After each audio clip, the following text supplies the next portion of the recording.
ময়মনসিংহে দিনকে দিন বেড়েই চলেছে ব্যাটারি চালিত অটো রিকশার দাপট। যত্রতত্র স্ট্যান্ড আর যাত্রী ওঠানামা করায় সড়কে বেড়েছে যানজট। মহাসড়ক সহ বিভিন্ন সড়কের মোড়গুলো পরিণত হয়েছে অটো স্ট্যান্ডে। রাস্তার উপরে দাঁড়িয়ে থাকায় ঝুঁকি নিয়ে রাস্তা পার হচ্ছেন পথচারীরা। এতে প্রতিনিয়তই ঘটছে নানা দুর্ঘটনা। এদিকে পুলিশ প্রশাসন বলছে রাতারাতি শহরের যানজট নিরসন করা সম্ভব নয়। ময়মনসিংহ থেকে আওলাদ রুবেলের প্রতিবেদন। সড়ক দখল করে যাত্রীর অপেক্ষায় ব্যাটারি চালিত অটোরিকশা।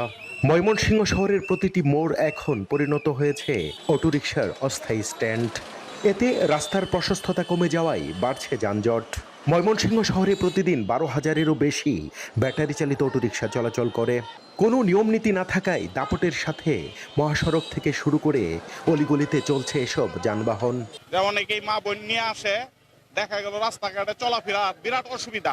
ইজি বাইকগুলোর কারণে আমরা রাস্তায় বের হতে পারি না, রাস্তায় হাঁটা যায় না। নিয়ম ছাড়াই ওরা মনে করেন চাপায় দেয়, যে নেমন টেনে দাঁড়ায় পড়ে। আমরা যদি বাড়ি দিতে চাই আমাদের সাথে আরো উল্টাপাল্টা ব্যবহার করে। তাদের কোনো প্রশিক্ষণ নাই, তো তারা অপ্রশিক্ষিত হওয়ার জন্য ময়মনসিংহ শহরে দুর্ঘটনার মাত্রা অত্যাধিক হয়ে গেছে।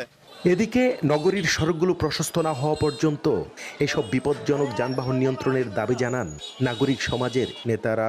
খুব বিপজ্জনক যেগুলো কাজ করে অটো রিক্সা এবং যে রিক্সা ভ্যান চাল, এই বিষয়গুলো যদি একটু নিয়ন্ত্রণ করা যায়, শহরের ধারণ ক্ষমতার বাইরে এখানে আছে, এগুলো কোনো না কোনোভাবে সড়ক প্রশস্ত না হওয়া পর্যন্ত নিয়ন্ত্রণ করতেই হবে।